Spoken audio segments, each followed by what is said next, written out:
है हमारे YouTube channel learn with youngsters में। जैसा कि आप सब जानते हैं कि हमारी जो पहले 4 चैप्टर्स हैं वो कंप्लीट हो चुके हैं, उनकी वीडियो आपके लिए अपलोड है। आप उनको देखें, लाइक करें, सब्सक्राइब करें, कमेंट्स करें ताकि आपको हमारी वीडियो की नोटिफिकेशन मिल सके। तो गाइस हम आगे बढ़ते हैं अपने 5वें चैप्टर की ओर, जो कि हमारा 5वां चैप्टर है वो है कोयला और पेट्रोलियम। उसके बारे में अपन जानेंगे।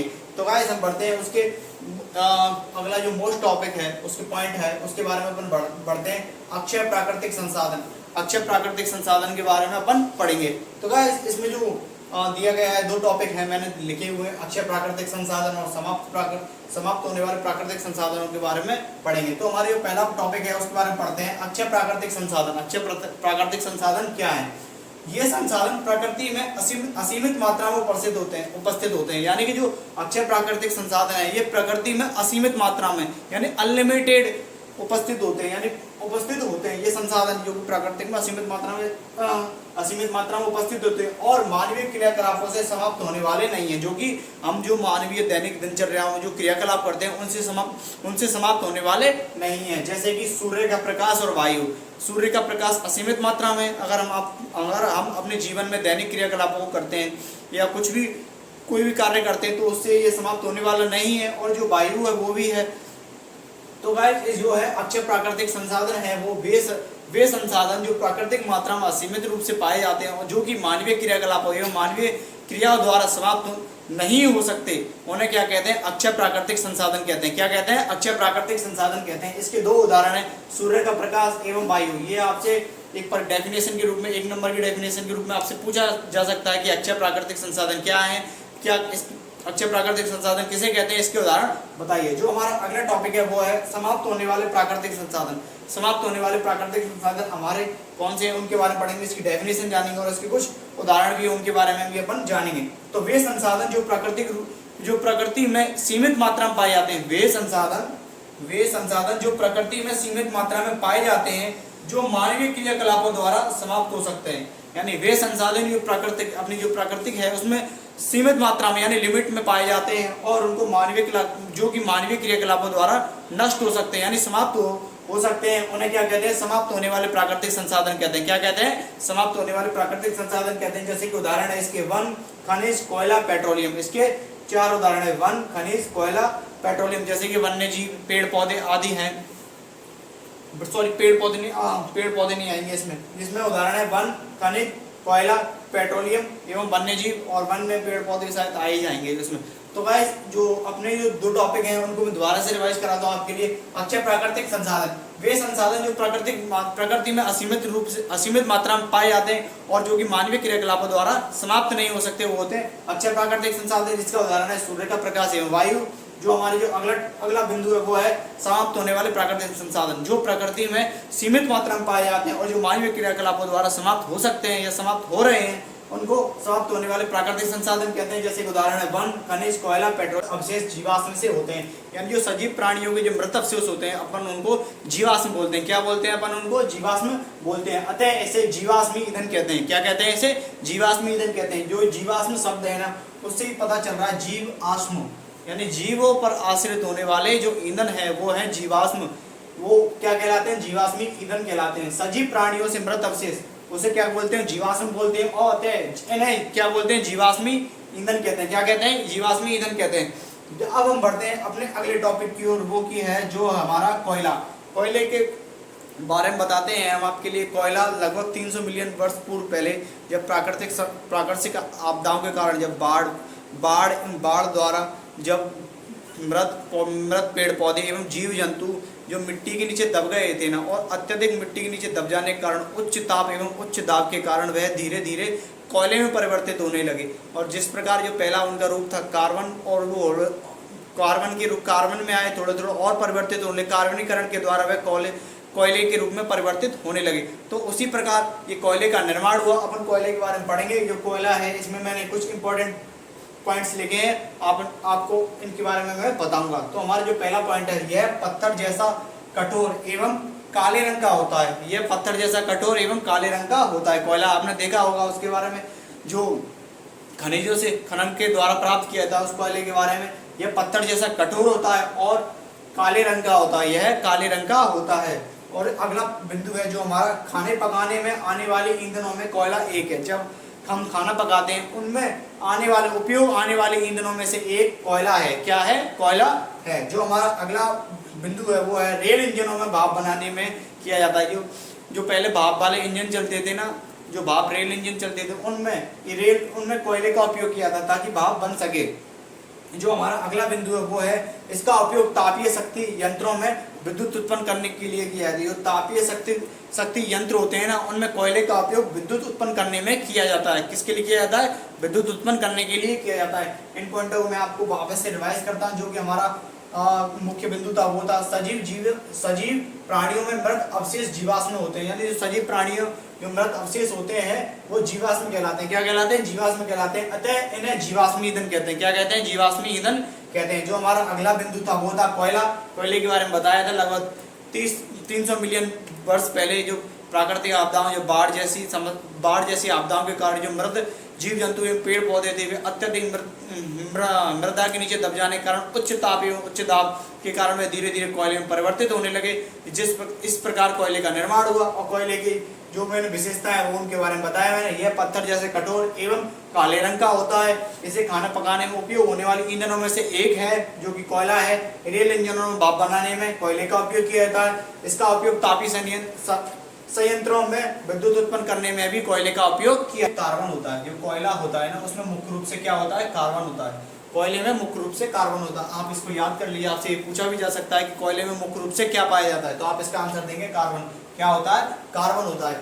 मृत वनस्पति के धीमे प्रक्रम द्वारा, जैसा कि मैंने आपके लिए बताया था, कोयले की कहानी बताई थी कि लगभग 300 मिली वर्ष पूर्व पहले जब कोयले का प्रक्रम हुआ था, यानी जब परिवर्तित होने लगा था मृत वनस्पतियों द्वारा उच्च ताप एवं उच्च दाब के कारण, तो मृत वनस्पति के धीमे प्रक्रम द्वारा कोयले में वनस्पति को कार्बनीकरण कहते हैं। क्या कहते हैं? कार्बनीकरण कहते हैं। क्या कहते हैं? कार्बनीकरण प्रथम बार हुआ था, फिर हौले हौले कोयले में परिवर्तित हुआ था। यानी कोयले के मुख्य रूप को कार्बन कहते हैं, जो मुख्य रूप से कार्बन होता है। मृत वनस्पति के धीमे प्रक्रम द्वारा कोयले में परिवर्तन को कार्बनीकरण कहते हैं। क्या कहते हैं? कार्बनीकरण कहते हैं। आप इसको याद कर लीजिए। कार्बनीकरण किसे कहते हैं? आपसे पूछा भी जा सकता है 1 नंबर के क्वेश्चन में, कार्बनीकरण किसे कहते हैं और कोयले में मुख्य रूप से क्या पाया जाता है? तो इसके जवाब होगा कोयले में मुख्य रूप से कार्बन पाया जाता है और मृत वनस्पति के धीमे प्रक्रम द्वारा कोयले में परिवर्तन को कार्बनीकरण कहते हैं। क्या कहते हैं? कार्बनीकरण कहते हैं। जो हमारा अगला बिंदु है, क्योंकि यह वनस्पति के अवशेष से बना होता है।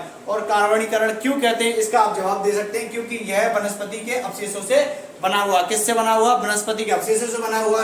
अतः कोयले को जीवाश्म ईंधन भी कहते हैं। क्या कहते हैं? जीवाश्म ईंधन भी कहते हैं। जो जीवों पर आश्रित होते हैं उसे जीवाश्म ईंधन कहते हैं। जो जीवों के मृत अवशेष होते हैं उनको जीवाश्म ईंधन कहते हैं, उन्हें जीवाश्म ईंधन भी कहते हैं। जैसे कि आपको पूछे कार्बनीकरण क्या है, कार्बन किसे कहते हैं और क्यों कहते हैं? क्योंकि ये वनस्पति जीवों के अवशेष से बना होता है। कोयले को जीवाश्म ईंधन कहते हैं या जीवाश्म ईंधन कहते हैं। जो हमारा अगला पॉइंट है वो है वायु में उत्पन्न करने पर कोयला जलता है और मुख्य रूप से CO2 गैस देता है। जब वायु की उपस्थिति में कोयले को जलाते हैं तो वह अच्छी प्रकार से जलता है और वह CO2 गैस का उत्पादन करता है, यानी CO2 गैस देता है। जो हमारा अगला बिंदु है वो है उद्योग में कोयले के प्रकरण द्वारा कुछ उपयोगी उत्पाद हैं। जो उद्योग है, कोयले के उद्योग हैं, उनके प्रकरण द्वारा कुछ उपयोगी उत्पाद बनाए जाते हैं। जैसे कि कोक, क्या है? कोक, कोलतार, कोयला गैस आदियों का निर्माण किया जाता है। मैं इन बिंदुओं को आपको दोबारा से रिवाइज कराता हूं ताकि आपको और भी अच्छी प्रकार से समझ में आ जाए। जैसे कि मैंने आपको बताया था, कोयले में मुख्य रूप से कार्बन पाया जाता है, कार्बन होता है और ये मृत वनस्पति के धीमे प्रक्रम द्वारा कोयले में परिवर्तन को कार्बनीकरण कहते हैं। क्या कहते हैं? कोयले में मृत वनस्पति को धीमे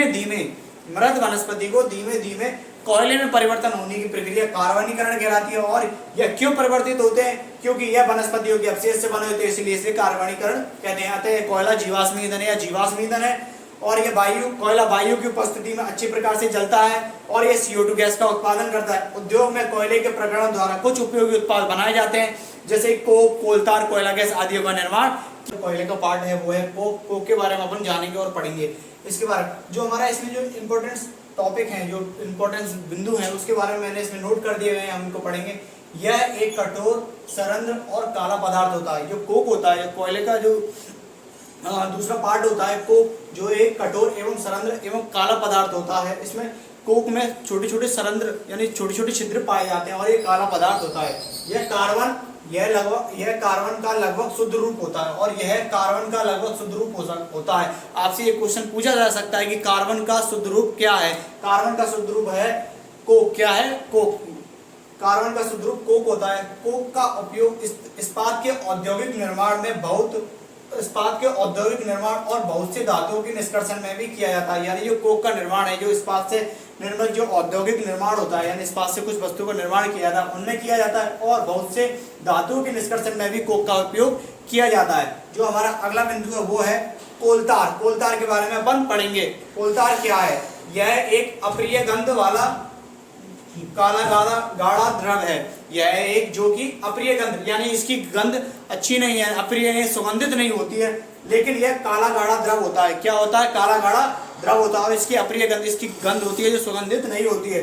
जो हमारा अगला बिंदु है वो है यह लगभग 200 पदार्थों का मिश्रण होता है। क्या होता है? यह लगभग 200 पदार्थों का मिश्रण होता है। 200 पदार्थों के मिश्रण से कोलतार का निर्माण होता है। जो हमारा अगला बिंदु है वो है संश्लेषित रंग, यानी जो कोलतार का उपयोग किया जाता है, इससे बनने वाली जो उत्पाद है वो है संश्लेषित रंग, औषधि, सुगंध, प्लास्टिक, पेंट, छत का निर्माण आदि सामग्रियों का निर्माण किया जाता है। यानी कोलतार से निर्मित है वो है संश्लेषित रंगों का निर्माण किया जाता है। कोलतार से औषधियों का भी निर्माण किया जाता है, सुगंध का भी निर्माण किया जाता है, और प्लास्टिक का भी निर्माण किया जाता है, पेंट का भी किया जाता है, और छत सामग्रियों का भी निर्माण किया जाता है, जो भी कोलतार से किया जाता है। जो हमारा अगला वो है यानी मौत एवं अन्य कीटों को भगाने के लिए जो नेफ्थलीन की गोलियां होती है, उनको भी कोलतार से प्राप्त किया जाता है। किससे प्राप्त किया जाता है? कोलतार से प्राप्त किया जाता है। तो गाइस, जो अपने जो दो टॉपिक हैं कोक और कोलतार, इनको मैं आपके लिए दोबारा से रिवाइज कराता हूं ताकि आपको और अच्छी प्रकार से समझ में आ जाए। जो हमारा कोक था वो है यह एक कठोर सरंध्र एवं काला पदार्थ होता है, जिसमें छोटे छोटे छिद्र पाए जाते हैं, सरंध्र होता है।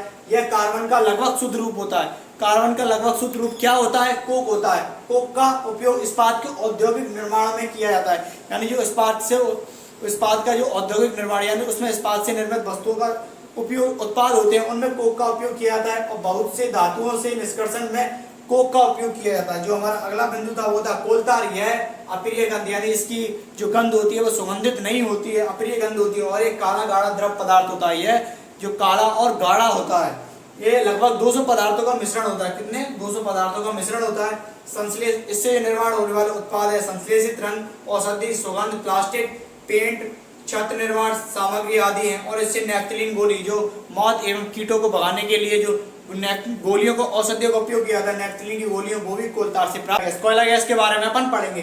तो कोयला गैस का जो इंपॉर्टेंट बिंदु है वो है कोयले के प्रक्रमण द्वारा कोक बनते समय कोयला गैस प्राप्त होता है। ये कोयले के जो प्रक्रमण होता है, जब कोयले का निर्माण होता है तब कोक बनता है, और कोक बनते समय जब जो भी गैस का निर्माण होता है उसे कोयला गैस कहते हैं। क्या कहते हैं? कोयला गैस कहते हैं। जब कोयले के प्रक्रमण, यानी जब कोयले का निर्माण होता है द्वारा, जब कोक बनते समय, जब कोयले का पहला स्टेप है कोक, जो कोक बनता है, कोक बनते समय जो गैस का निर्माण होता है वो कोयला गैस कहलाती है। क्या कहलाती है?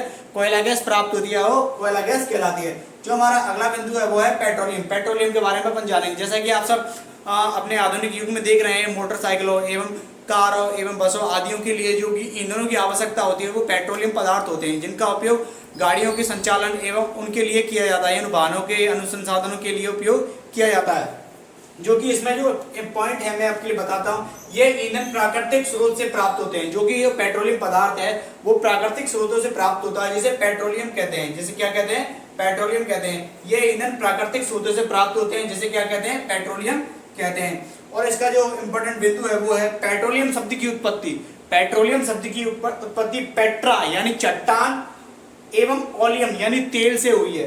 जो पेट्रोलियम शब्द की उत्पत्ति हुई है पेट्रा यानी चट्टान एवं ओलियम यानी तेल से हुई है, क्योंकि यह जमीन के नीचे की चट्टानों के मध्य से निकाला जाता है।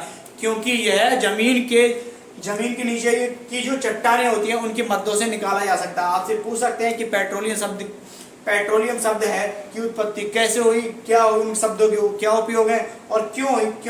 क्योंकि यह जमीन के नीचे की चट्टानों से निकाले जाते हैं। यानी पेट्रा का अर्थ होता है चट्टान, ओलियम का अर्थ होता है तेल से हुई है, क्योंकि यह जमीनों के नीचे की चट्टानों से निकाले जाते हैं। ये दो पॉइंट्स हैं, इनको आपके लिए वापस से रिवाइज करता हूँ। सी हमारा जो है कोयला गैस, कोयले के प्रक्रमण द्वारा जो कोक बनते समय जो गैस का निर्माण होता है वो कोयला गैस कहलाती है।